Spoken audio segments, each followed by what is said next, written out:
जय हिंद, वंदे मातरम। स्वागत है आप सभी का आपके अपने YouTube चैनल GK के भंडारा पर। साथियों, आज की इस वीडियो में आरपीएफ कांस्टेबल और आरपीएफ एसआई में पूछे जाने वाले साइंस के अति महत्वपूर्ण प्रश्नों का प्रैक्टिस सेट लेकर के आया हूँ, जो आने वाले आरपीएफ कांस्टेबल और आरपीएफ एसआई के एग्ज़ाम के लिए बहुत ही ज़्यादा महत्वपूर्ण है। तो साथियों, आज के इस प्रैक्टिस सेट को आप लोग पूरा कीजिएगा और प्रैक्टिस सेट को पूरा करने के बाद आपको अपना स्कोर ईमानदारी के साथ कमेंट बॉक्स में शेयर करना है और बताने कि आपने इस प्रैक्टिस सेट में से कितने प्रश्न सही किए और ये प्रैक्टिस सेट आपको कैसा लगा।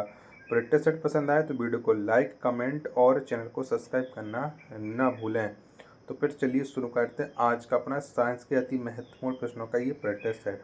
तो पहला प्रश्न है आपके सामने कि रासायनिक रूप से इंसुलिन है, तो बताओ क्या है। तो रासायनिक रूप से जो इंसुलिन है ये एक है पेप्टाइड, यानी एक का आंसर ऑप्शन संख्या बी इस प्रश्न का राइट आंसर हो जाएगा। प्रश्न संख्या 2 है आपके सामने कि अपमार्जक बनाने के लिए आमतौर से प्रयोग किया जाने वाला एल्कोहल है, तो बताओ कौन सा एल्कोहल का प्रयोग किया जाता है अपमार्जक बनाने के लिए। तो ये किया जाता है लॉरिक एल्कोहल का। 2 का आंसर ऑप्शन संख्या बी इस प्रश्न का राइट आंसर हो जाएगा। प्रश्न संख्या 3 है आपके सामने कि शर्करा के साधन में प्रयुक्त व्यंजक निम्न है, बताओ कौन सा व्यंजक का प्रयोग करते हैं शर्करा बनाने के लिए। तो ये किया जाता है बोन ब्लॉक का। 3 का आंसर ऑप्शन संख्या ए इस प्रश्न का राइट आंसर हो जाएगा। प्रश्न संख्या 4 है आपके सामने कि दिया सलाई तथा आतिशबाजी के सामान बनाने में किसका प्रयोग किया जाता है, बताओ किसका प्रयोग करते हैं। तो दिया सलाई तथा आतिशबाजी के जो सामान होते हैं इन्हें बनाने के लिए काल तार का प्रयोग किया जाता है। 4 का आंसर ऑप्शन संख्या ए इस प्रश्न का राइट आंसर हो जाएगा।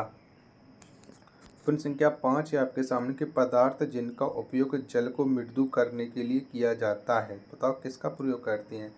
तो जियोआइड्स का प्रयोग किया जाता है जल को मृदु बनाने के लिए। 5 का आंसर ऑप्शन संख्या ए इस प्रश्न का राइट आंसर हो जाएगा। प्रश्न संख्या 6 है आपके सामने कि हंसने वाली गैस का रासायनिक नाम है, तो बताओ कौन सा है। तो हंसने वाली जो गैस है इसका जो रासायनिक नाम है वो है N2O, यानी 6 का राइट आंसर ऑप्शन संख्या सी इस प्रश्न का राइट आंसर हो जाएगा।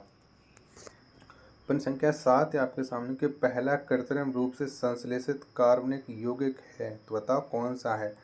तो ये जो संश्लेषित कार्बनिक यौगिक है वो है यूरिया। 7 का राइट आंसर ऑप्शन संख्या डी इस प्रश्न का राइट आंसर हो जाएगा। प्रश्न संख्या 8 है आपके सामने घेंगा रोग निम्नलिखित की कमी से होता है, तो बताओ किसकी कमी से घेंगा रोग होता है। तो ये होता है आयोडीन की कमी से घेंगा रोग। 8 का राइट आंसर ऑप्शन संख्या डी इस प्रश्न का राइट आंसर हो जाएगा। प्रश्न संख्या 9 है आपके सामने कोकीन को पृथक किया जाता है, तो आप किससे पृथक करते हैं कोकीन को। तो कोकीन को पृथक किया जाता है कोक से। 9 का आंसर ऑप्शन संख्या बी इस प्रश्न का राइट आंसर हो जाएगा। प्रश्न संख्या 10 है आपके सामने कि मार्फिन है, बताओ क्या है मार्फिन।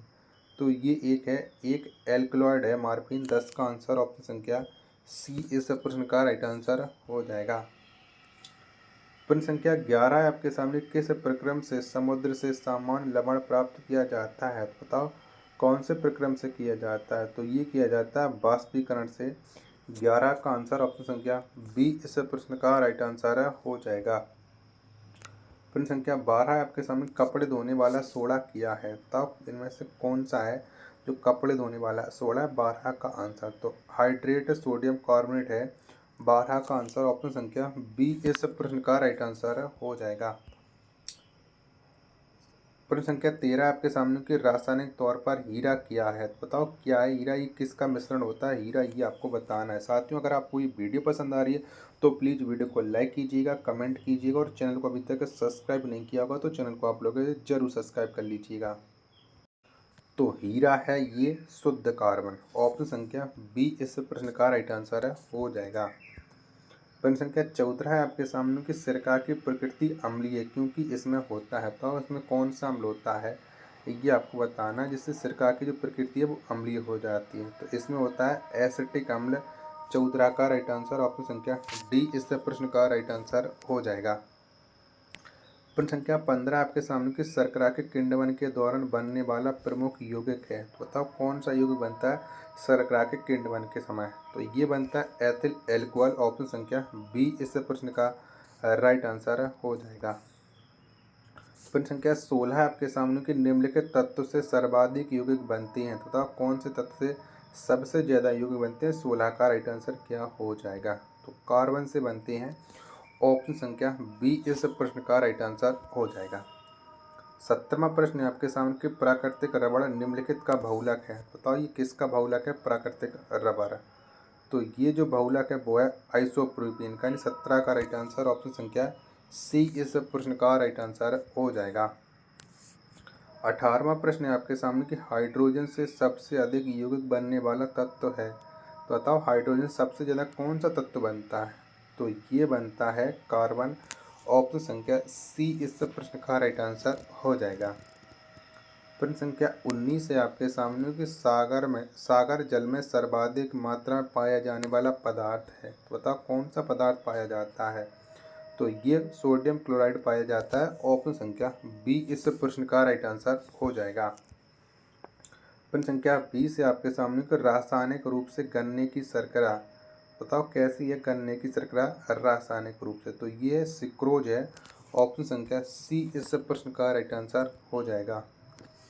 प्रश्न संख्या 21 है आपके सामने कि दूध निम्नलिखित का उदाहरण है। तो बताओ दूध किसका उदाहरण है। 21 का आंसर आपको बताना है। तो दूध ये है पायस का उदाहरण, यानी 21 का आंसर ऑप्शन संख्या सी इस प्रश्न का राइट आंसर हो जाएगा। प्रश्न संख्या 22 है आपके सामने कपूर का आसानी से शोधन करने का प्रक्रम है। बताओ कौन सा प्रक्रम है जिससे कपूर का आसानी से शोधन किया जाता है। तो ये है ऊर्ध्वपातन। 22 का आंसर ऑप्शन संख्या ए इस प्रश्न का राइट आंसर हो जाएगा। प्रश्न संख्या 23 है आपके सामने के प्राथमिक सोने की शुद्धता है। तो बताओ कितनी है प्राथमिक सोने की शुद्धता। तो ये होती है 24 कैरेट। 23 का आंसर ऑप्शन संख्या सी इस प्रश्न का राइट आंसर हो जाएगा। अगला प्रश्न संख्या 24 है आपके सामने कि नदियों का जल वर्षा के जल से कठोर होता है क्योंकि। तो किस वजह से होता है नदियों का जल वर्षा के जल से कठोर। तो ये होता है कि इनमें कैल्शियम और मैग्नीशियम के जो लवण हैं पाए जाते हैं, इसकी वजह से नदियों का जल है वो कठोर होता है। यानी ऑप्शन संख्या सी इस प्रश्न का राइट आंसर हो जाएगा। साथियों अगर आपको ये प्रैक्टिस सेट पसंद आया तो वीडियो को लाइक कीजिएगा और चैनल को आपने अभी तक सब्सक्राइब नहीं किया हो तो प्लीज़ चैनल को आप लोग सब्सक्राइब जरूर कर लीजिएगा। अगला प्रश्न संख्या 25 है आपके सामने कि एंजाइम निम्नलिखित के बने होते हैं। तो किसके बने होते हैं एंजाइम। तो जो एंजाइम है ये एमिनो अम्ल के बने होते हैं। ऑप्शन संख्या बी इस प्रश्न का राइट आंसर हो जाएगा। प्रश्न संख्या 26 है आपके सामने कि जल में वॉशिंग सोडा का घोल कहलाता है। बताओ क्या कहलाता है। तो जल में जो वॉशिंग सोडा होता है और इसका जो घोल है वो कहलाता है क्षारीय। ऑप्शन संख्या ए इस प्रश्न का राइट आंसर हो जाएगा। प्रश्न संख्या 27 है आपके सामने कि पन्ना निर्मित होता है। तो बताओ किससे निर्मित होता है पन्ना। तो ये बेरिलियम से निर्मित होता है पन्ना। 27 का आंसर ऑप्शन संख्या सी इस प्रश्न का राइट आंसर हो जाएगा। प्रश्न संख्या 28 है आपके सामने कि रेफ्रिजरेटर में प्रशीतक का काम करने वाला द्रव्य है। तो बताओ कौन सा काम करता है ये आपको बताना है प्रशीतक के रूप में। तो ये कहता है द्रवीय अमोनिया। यानी 28 का आंसर ऑप्शन संख्या सी इस प्रश्न का राइट आंसर हो जाएगा। प्रश्न संख्या 29 से आपके सामने कि सभी अम्लों में निम्नलिखित तत्व अनिवार्य रूप से होता है। बताओ कौन सा तत्व अनिवार्य रूप से होता है। तो ये होता है हाइड्रोजन। 29 का आंसर ऑप्शन संख्या डी इस प्रश्न का राइट आंसर हो जाएगा। चलिए प्रश्न संख्या 30 है आपके सामने कि डीडीटी उस रसायन का नाम है जो निम्नलिखित की तरह उपयोग किया जाता है। तो किसकी तरह से डीडीटी का उपयोग किया जाता है। तो ये किया जाता है कीटनाशक के रूप में। 30 का आंसर ऑप्शन संख्या बी इस प्रश्न का राइट आंसर हो जाएगा। प्रश्न संख्या 31 से आपके सामने गुब्बारों को उड़ाने के लिए काम में लाई जाने वाली गैस है। बताओ कौन सी गैस है जो गुब्बारों में भरी जाती है जिससे वो उड़ते हैं। तो ये लाई जाती है हीलियम गैस। 31 का आंसर हो जाएगा ऑप्शन संख्या सी इस प्रश्न का राइट आंसर हो जाएगा। प्रश्न संख्या 32 है आपके सामने कि डीएनए होती है। तो क्या होती है डीएनए। तो डीएनए ये होता है डीऑक्सीराइबोज। यानी 32 का आंसर ऑप्शन संख्या डी इससे प्रश्न का राइट आंसर हो जाएगा। प्रश्न संख्या 33 है आपके सामने कि चाय तथा कॉफ़ी का मुख्य क्रियाशील घटक है, बताओ कौन सा है। तो चाय तथा कॉफ़ी का जो मुख्य क्रियाशील घटक है वो है कैफीन। ऑप्शन संख्या सी इस प्रश्न का राइट आंसर हो जाएगा। प्रश्न संख्या 34 है आपके सामने कि पेंसिल लेड निम्नलिखित से बना होता है, तो किससे बना होता है पेंसिल लेड। तो ये बना होता है ग्रेफाइट से। ऑप्शन संख्या ए इस प्रश्न का राइट आंसर हो जाएगा। प्रश्न संख्या 35 है आपके सामने किसी भी तंत्र से जल के निष्कासन के प्रक्रम को कहते हैं, तो क्या कहते हैं। तो इसके क्रम को कहा जाता है निर्जलीकरण। ऑप्शन संख्या सी इस प्रश्न का राइट आंसर हो जाएगा। तो प्रश्न संख्या 36 है और अंतिम प्रश्न है आज के इस प्रैक्टिस सेट का ये कि लकड़ियों के जलने से निकलने वाली मुख्य गैस है, तो बताओ कौन सी गैस निकलती है लकड़ियों के जलने से। तो ये निकलती है कार्बन डाइऑक्साइड। 36 का आंसर ऑप्शन संख्या सी इस प्रश्न का राइट आंसर हो जाएगा। तो साथियों अगर आपको ये प्रैक्टिस सेट पसंद आ रहा है तो वीडियो को लाइक कीजिएगा, कमेंट कीजिएगा और चैनल को आपने अभी तक सब्सक्राइब नहीं किया होगा तो प्लीज़ आप चैनल को जरूर सब्सक्राइब कर लीजिएगा। मिलते हैं अपन नेक्स्ट वीडियो में, तब तक के लिए धन्यवाद। जय हिंद मेरे प्यारे साथियों।